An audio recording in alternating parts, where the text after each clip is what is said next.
Glory B to God. ജീവിതത്തിൽ നമ്മുടെ മനസ്സിന് വളരെ പ്രാധാന്യതയുണ്ട്. ഓരോ നിമിഷവും നമ്മുടെ മനസ്സിൽ പലവിധമായ ചിന്തകൾ, നിരൂപണങ്ങൾ, ആശയങ്ങളൊക്കെയാണ് കടന്നു പോകുന്നത്. നമ്മുടെ മനസ്സും നമ്മുടെ ഹൃദയവും എങ്ങനെയാണോ അതനുസരിച്ചാണ് നമ്മുടെ പ്രവൃത്തിയും നമ്മുടെ മറ്റു എല്ലാ കാര്യാദികളും. വചനം തന്നെ നമ്മെ പഠിപ്പിക്കുന്നു, ഈ ലോകത്തിലെ ദൈവം അവിശ്വാസികളുടെ മനസ്സ് കുരുടാക്കിക്കൊണ്ടിരിക്കുന്നു, ക്രിസ്തുവിൻ്റെ തേജസ്സുള്ള സുവിശേഷം ശോഭിക്കാതിരിപ്പാൻ. അതെ, ദൈവത്തെ വിശ്വസിക്കാത്തവരുടെ മനസ്സിനെ ഈ ലോകത്തിലെ ദൈവം കുരുടാക്കുന്നു എന്നെഴുതിയിരിക്കുമ്പോൾ, ദൈവത്തെ അറിഞ്ഞു, ദൈവത്തെ വിശ്വസിച്ചു, വിശ്വാസികൾ അല്ലെങ്കിൽ ദൈവത്തെ പിൻഗമിക്കുന്നവർ എന്ന് പറയുന്നവരായ, ദൈവത്തെ അറിഞ്ഞവരായ നമ്മുടെ ജീവിതത്തിൽ നമ്മുടെ മനസ്സ് എങ്ങനെയായിരിക്കുന്നുവെന്ന് നമുക്കൊന്നുകൂടി ശോധന ചെയ്യാം. എന്നെ ശ്രവിക്കുന്ന എല്ലാ പ്രിയ ദൈവമക്കൾക്കും യേശു ക്രിസ്തുവിൻ്റെ നിസ്തുല്യ നാമത്തിലുള്ള എൻ്റെ സ്നേഹവന്ദനങ്ങൾ. നാം ആരുടെ മനസ്സാണ് അല്ലെങ്കിൽ ആരെ പോലെയാണ് നാമമായി തീരേണ്ടത്? നമ്മുടെ കർത്താവും ഗുരുവുമായ യേശു ക്രിസ്തുവിൻ്റെ മനസ്സ് എങ്ങനെ ഉണ്ടായിരുന്നു? നമുക്കൊന്ന് ചിന്തിക്കാം. ഫിലിപ്പിയർക്കെഴുതിയ ലേഖനം 2-ാം അധ്യായം അതിൻ്റെ 5-ാം വചനം നാം ഇങ്ങനെ വായിക്കുന്നു, ക്രിസ്തു യേശുവിലുള്ള ഭാവം തന്നെ നിങ്ങളിലും ഉണ്ടായിരിക്കട്ടെ. അവിടെ ഭാവം എന്നുദ്ദേശിക്കുന്നത് മനസ്സാണ്. എങ്ങനെയാണോ യേശു ക്രിസ്തുവിൻ്റെ മനസ്സായിരുന്നത് അതുപോലെ അതേ മനസ്സ് യാതൊരു വ്യത്യാസവും കൂടാതെ നമുക്കും ഉണ്ടായിരിക്കണം എന്ന് വചനം നമ്മെ പഠിപ്പിക്കുന്നു. യേശുവിൻ്റെ മനസ്സിൻ്റെ പ്രത്യേകത അടുത്ത 4 വാക്യങ്ങളെ നമുക്ക് കാണുവാൻ കഴിയും. നമുക്കെല്ലാവർക്കും സുപരിചിതമായ വചനങ്ങളാണ്. യേശു ദൈവരൂപത്തിലിരിക്കെ ദൈവത്തോടുള്ള സമത്വം മുറുകെ പിടിച്ചു കൊള്ളണം എന്ന് വിചാരിക്കാതെ, അതേ ദൈവം നമുക്ക് എന്തെങ്കിലും സ്ഥാനങ്ങൾ, മാനങ്ങൾ അല്ലെങ്കിൽ ഉയർച്ചകൾ നൽകുമ്പോൾ അതിലൊരിക്കലും നാം അഹങ്കരിക്കുവാൻ പാടില്ല. അങ്ങനെ ഒരു മനസ്സ് യേശുവിനില്ലായിരുന്നു. മറിച്ച് ദാസരൂപമെടുത്ത് മനുഷ്യ സാദൃശ്യത്തിലായി തന്നെത്താൻ ഒഴിച്ചു വേഷത്തിൽ മനുഷ്യനായി വിളങ്ങി. അതായത് ദാസരൂപമെടുത്ത്, യജമാനനാകുവാൻ ഇച്ഛിക്കുന്നവരെല്ലാം ദാസനായിരിക്കട്ടെ എന്ന് യേശു പറഞ്ഞു. അത് യേശുവിൻ്റെ അനുഭവത്തിൽ നിന്നാണ് പറഞ്ഞത്.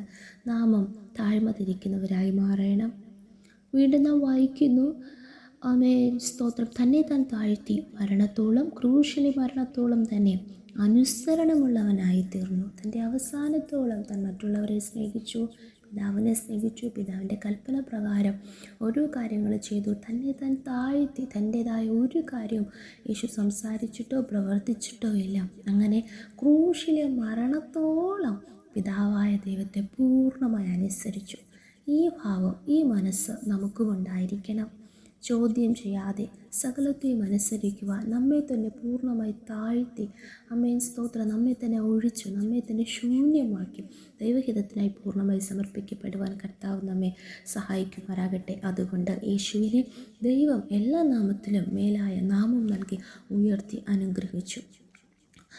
സ്തോത്രം. ദൈവത്താലുള്ള ഉയർച്ചകൾ തക്ക സമയത്ത് നമുക്ക് ലഭിക്കും.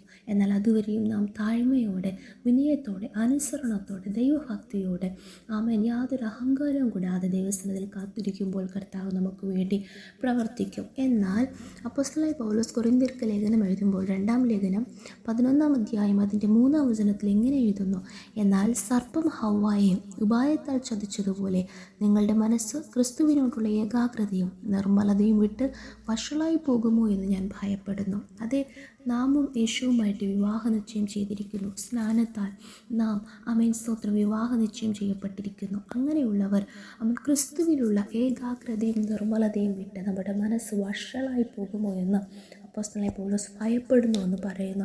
സർപ്പം ഹവ്വായെ ഉപായത്താൽ ചതിച്ചതുപോലെ ശത്രുവായ സാത്താൻ പല തന്ത്രങ്ങളെ കൊണ്ടുവന്ന് ആരെ വിഴുങ്ങേണ്ടെന്ന് ചുറ്റിത്തിരിഞ്ഞ് നടക്കുമ്പോൾ നമ്മുടെ മനസ്സ് യേശു ക്രിസ്തുവിൻ്റെ ഏകാഗ്രതയും നിർമ്മലയും വിട്ടുമാറിക്കഴിഞ്ഞാൽ വഷളായി പോകും. ഹല്ലേലൂയ. കറപ്റ്റഡ് മൈൻഡായി കഴിഞ്ഞാൽ ദൈവഹിതമില്ലാത്തത് സംസാരിക്കുവാനും പ്രവർത്തിക്കുവാനും ചെയ്യുവാനും നമുക്ക് ഉത്സാഹം തോന്നും. ആയതിനാൽ നമ്മെ തന്നെ പൂർണ്ണമായി ദൈവകരങ്ങളിൽ ഏൽപ്പിച്ചു കൊടുക്കും. ഈ വചനപ്രകാരം താഴ്ത്തി സമർപ്പിക്കാം. അവൻ സർപ്പം ഹവായി ഉപായത്താൽ ചതിച്ചതുപോലെയല്ല, വഷളായി പോകുന്ന മനസ്സല്ല, കുരുടാക്കപ്പെട്ട മനസ്സല്ല, യേശു ക്രിസ്തുവിൻ്റെ മനസ്സ്, ആ ഭാവം നമ്മളിൽ ഉണ്ടായിരിക്കട്ടെ. ദൈവം നമ്മെ ഏവരും അനുഗ്രഹിക്കുമാറാകട്ടെ. ഒരുമിച്ച് പ്രാർത്ഥിക്കാം. നല്ല ഭീമേശ്വർ ക്രിസ്തു പിതാവ്, അനുഗ്രഹിക്കപ്പെട്ട നല്ല പ്രഭാതത്തിലും അങ്ങ് ഞങ്ങൾക്ക് നൽകിയ നല്ല ആലോചനയ്ക്കായി സ്തോത്രം. അതേ നാഥ, അങ്ങേപോലെ അങ്ങയുടെ സ്വഭാവത്തിൽ അങ്ങയുടെ മനസ്സ് ഞങ്ങളായിരിക്കാൻ ദൈവം സഹായിക്കണമെന്ന് പ്രാർത്ഥിക്കുന്നു. ഒരിക്കലും ഞങ്ങളുടെ മനസ്സ് വഷളായി പോകുവാനോ കുരുടാക്കപ്പെടുവാനോ ഇടയാകരുതേ പൂർണ്ണമായി സമർപ്പിക്കുന്നു. ഞങ്ങളുടെ ഹൃദയത്തിലെ ആഗ്രഹങ്ങളെ, മനസ്സിലെ ആലോചനകളൊക്കെ ദൈവം നിവർത്തിക്കുന്നതിനായി സ്തോത്രം ചെയ്യും. ഞങ്ങളുടെ ഹിതപ്രകാരം നടത്തണം. പ്രാർത്ഥന കിട്ടുന്നതിനാൽ സ്തോത്രം. യേശുവിൻ്റെ അധികാരമുള്ള നാമത്തിൽ തന്നെ. ആമേൻ, ആമേൻ, ആമേൻ. Good morning. Have a nice day. May God bless you all.